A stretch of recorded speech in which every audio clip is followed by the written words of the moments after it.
Welcome to FinBiz. I'm your host, Devin Wangwright. On the show, we dive into how modern companies scale through people, process, technology, and of course, AI.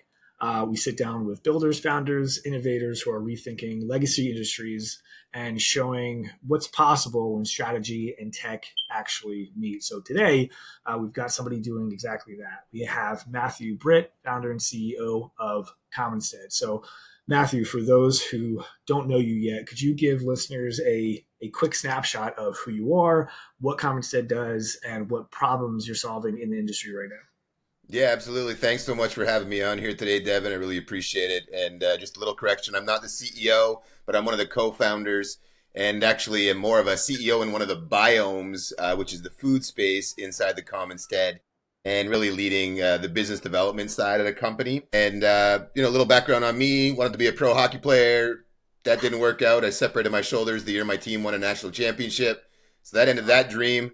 But I ended up moving in the personal training world for about a decade. And the whole time I was doing that, I was learning about entrepreneurship. I was studying how to be the absolute best version of myself I could be and really learning about how to add as much value to the marketplace as possible.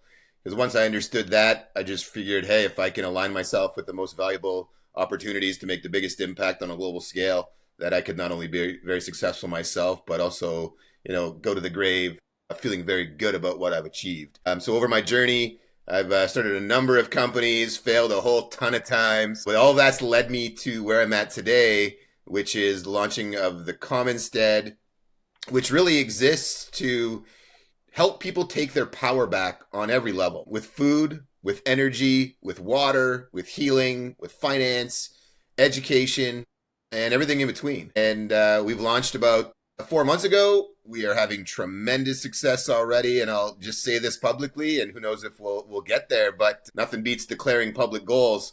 We have a goal to be amongst one of the first companies or fastest companies in history to hit $1 billion in revenue. So got some big things underway, and look forward to hopefully providing some value to the audience today. No, that's brilliant. And I love putting the goals out there into the Yeah, universe. Right? If you put it out there and let it be known, has a way of working it out, right? So, absolutely. like being in this space right now, for like a little while, what's the biggest shift that you noticed lately in how projects are like designed, financed, and managed? Well, for sure, creativity has come up a long way.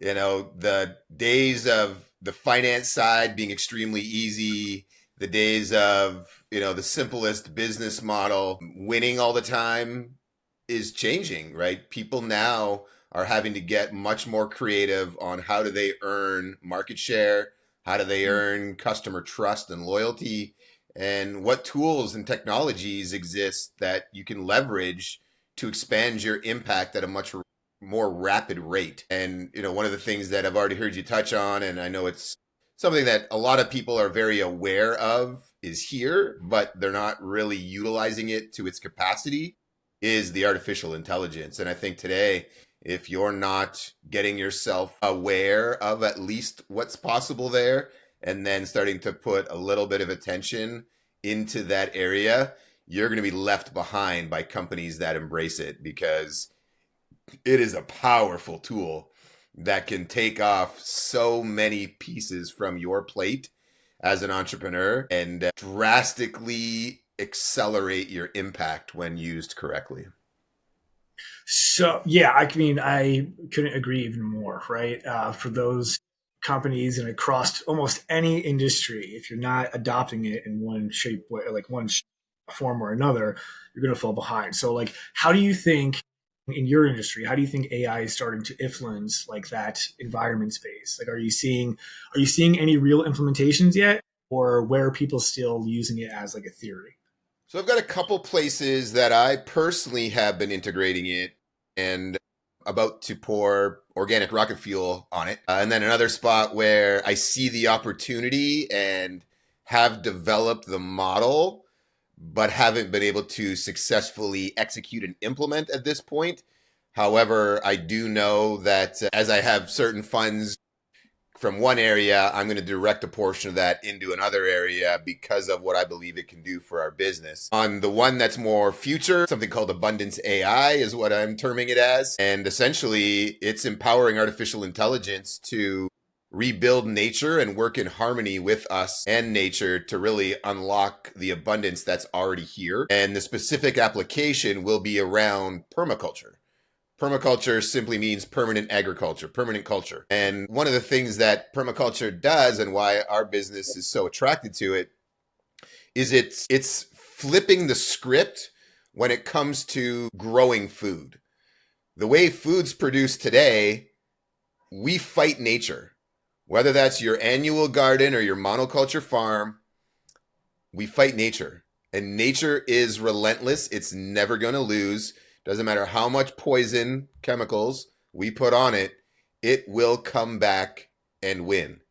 So why are we wasting so much time, energy, money, resources, etc. to fight nature, something that we're never going to defeat, when instead we can work in harmony with nature? And that's what I believe we can do here with the Abundance AI, is build a model that taps into all of the knowledge when it comes to permaculture, syntropic farming, healing soil, local plant species, perennial plants, etc., what weather patterns are, on and on. And we can empower it with billions of pieces of data points.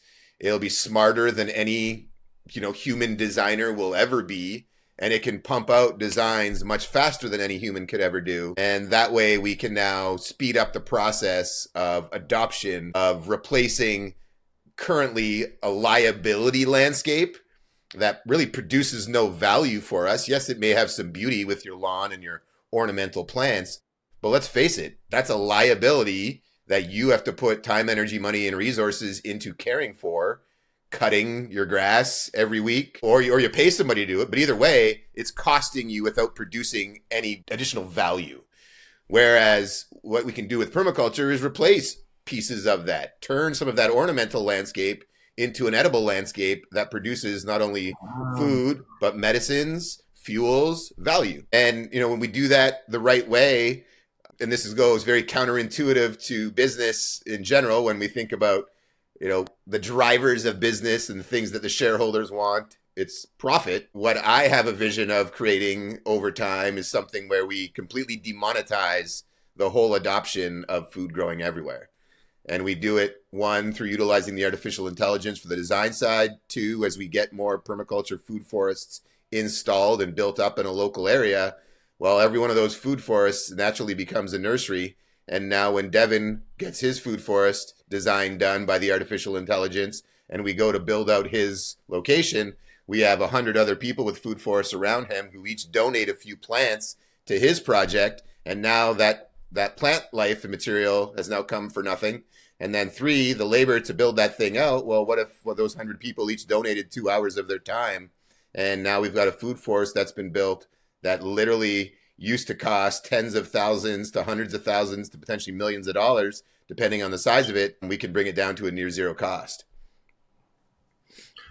So speeding up the process with the use of AI, but also on top of that, building a community essentially. Correct. To aid in that process. So the Correct. Design and all the stuff that takes like a developer, or engineer, or a planner, right? That process is sped up. But then you have the community side of things that make it, well, not free, right? Because people have to spend time, but yeah, they're spending their time. Actual overhead, no cost. Correct. Yeah, we take something that used to have a huge dollar sign attached to it and reduce that drastically, which speeds up adoption. And even if it never gets to free, we can definitely lower the cost dramatically, which then again make it more readily available for everybody to have.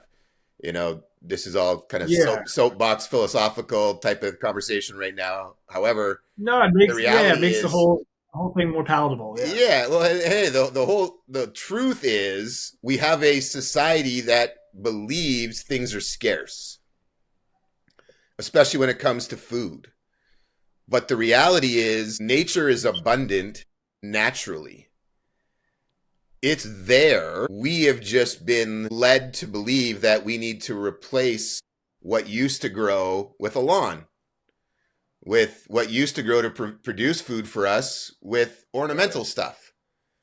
But food could be growing everywhere, but obviously that impacts the profits of the food industrial complex. So they're not out there shouting that, hey, don't worry, you don't need to be a farmer to grow food. Nature grows food, by the way, not a farmer. And if we work with nature, nature will produce abundance for us. But again, it comes at the sacrifice of big profits. Hey, listen, I'm on board. I got two toddlers, so anything to bring down the cost of blueberries, Yeah, I'm man. on board. Yeah. Yeah. Especially the organic one, I right? agree.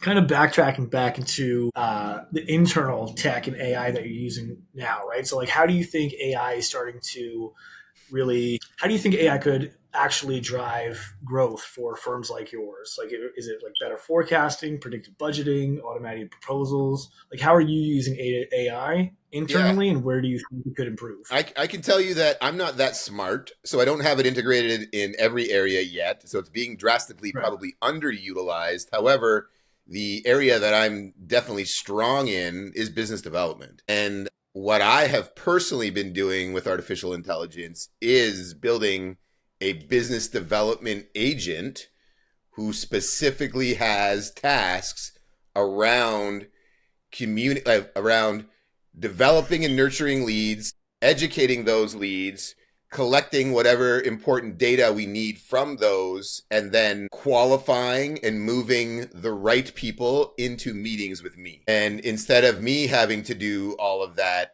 cold email, nurture, follow up, I'm leveraging artificial intelligence to do that work for me, therefore saving me and my skill set the ability to use my brain power where I do the best, which is in the meetings with the people. And I think that if you're in any kind of sales, business development role today, definitely having that exploration around what's possible with artificial intelligence will be a wise move for you, because it can do things, it's something that's exponentially becoming smarter and more effective every day. It's actually hard for us to realize how fast it is moving. Our brains just don't work in the same way. We're much more linear, where this is an exponential technology that every day is surpassing human intelligence in a big way. And if we don't capitalize on it, as we've already mentioned, we're going to be left in the dust by those companies that do. Yeah, exactly. And on the flip side of that, right? You're using it for like a certain purpose. On the flip side, you said that you're not implementing it in certain areas. Where do you wish something like that could be implemented? Well, inside the company, the more we can put systems in play, which is what AI can do very well, the better you do, right? Systems duplicate, people don't. So you and I have different skill sets. Everybody that's ever going to be on my team has a different skill set than me. And that's great. We want that. That's complementary, right? I want people who are great at things that I'm not great at. I fill in my weaknesses with people who are better than me in the areas I'm weak. And we need to be thinking that way as entrepreneurs.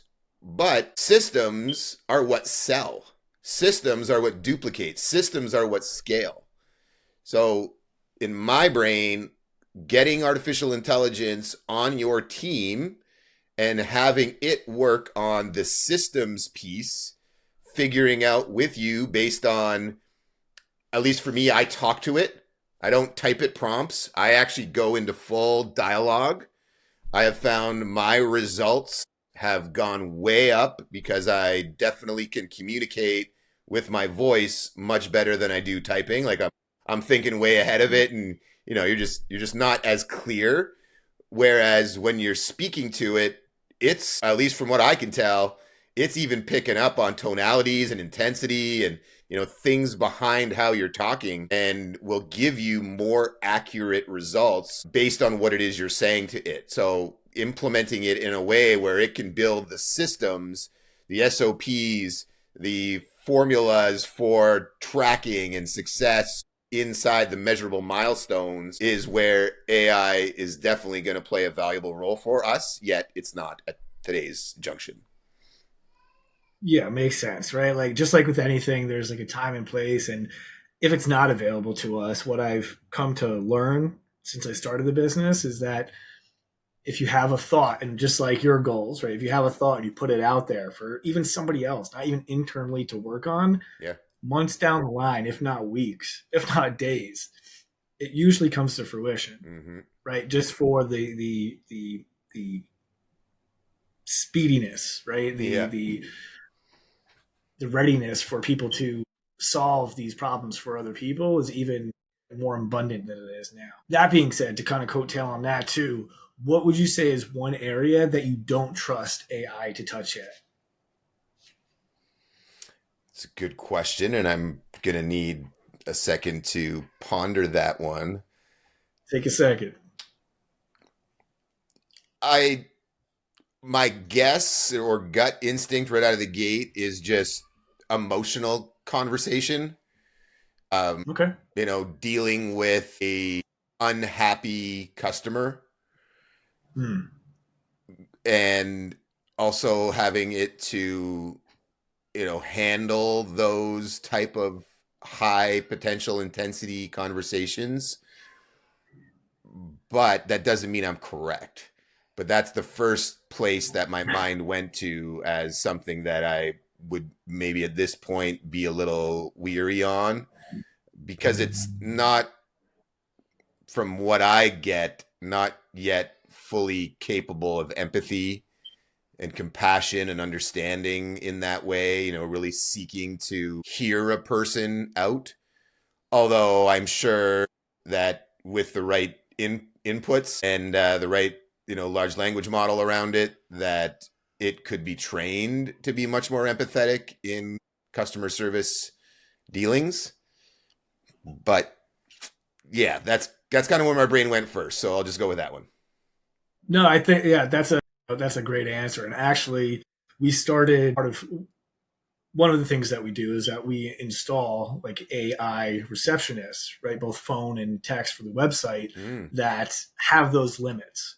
So if that, because I mean, I'm probably one of the best advocates for this is that if I'm on line with Amazon and I'm having an issue and I can't talk to somebody, that's just going to even make me more mad. Oh Right now, yeah. Amazon's big.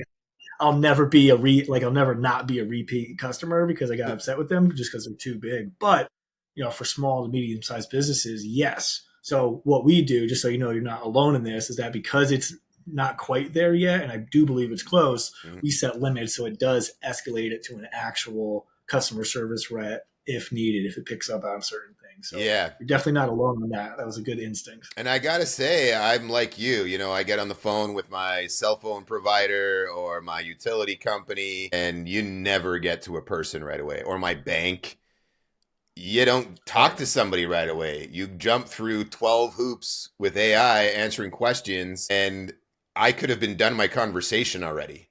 I find it very frustrating. I don't like it. So, putting myself in someone else's shoes, I can only assume that they probably feel the same way.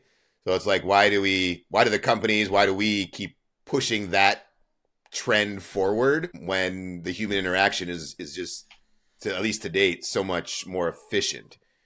Like, although I can see it from the business's standpoint of I can save money by having less people manning phones, but what's the risk reward factor on there? How many customers do you lose because they can't stand pressing buttons and speaking into the phone and having the AI not recognize what you've said the right way and sending you in loops, and you hang the phone up upset and you go take your business somewhere else.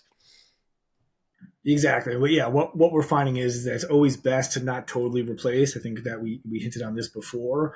Like if somebody has a big team of customer service reps, yeah, well, AI can take the brunt of that work, right? So you can get rid of some of that overhead. There should always be some kind of account manager Yeah. in place to take those escalated calls and take Mm-hmm. care of like the bigger, more tailored situation, right? Agreed.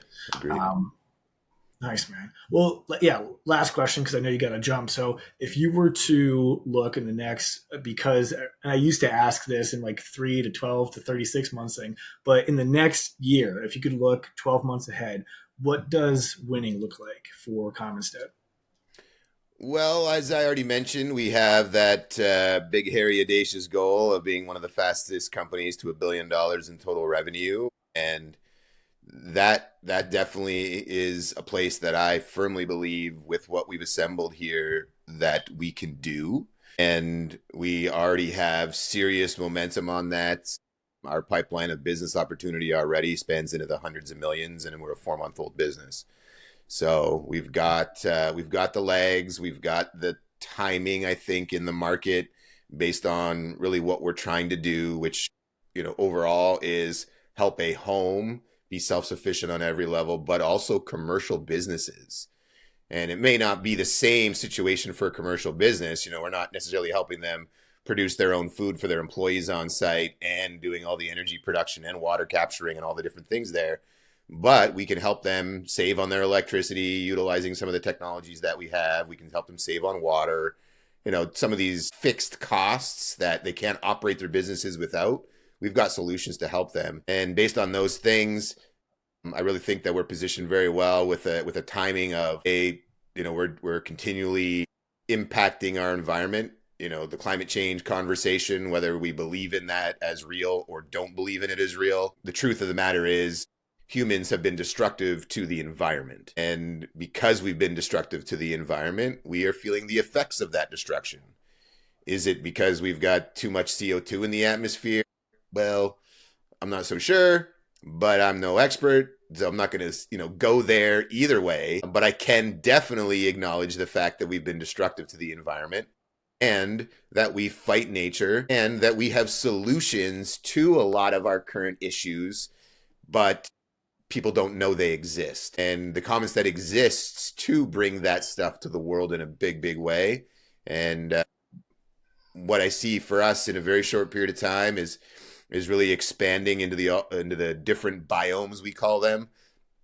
I think we'll end up with about 12 different biomes, everything from, like I said, the food production side, to energy production, to energy efficiencies, to water production, to on and on and on. There'll be about 12 different biomes. But I think by the end of next year, we'll probably have expanded into every one of those strategically, with partnering with great companies that do the manufacturing side.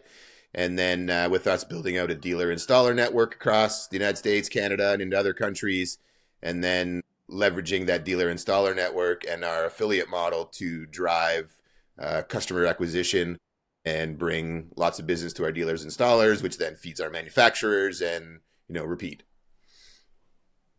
Nice, man. Nice. Well, listen, super phenomenal conversation. You definitely bring a refreshing perspective on like how tech, design, leadership all intersect with that built environment, man. So for anybody listening who wants to connect or learn more about Commonstead, where's the best place to find you?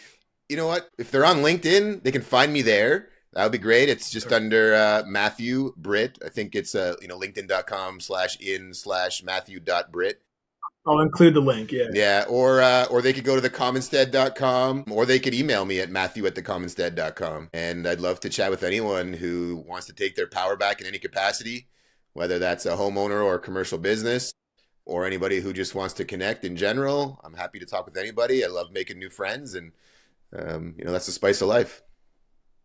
All right, brilliant, man. Matt, thanks again for coming on FinBiz. To our listeners, if you enjoy this, make sure to follow, share it with a colleague, keep the conversation going. Until next time, I'm Devin Wainwright, and this has been FinBiz.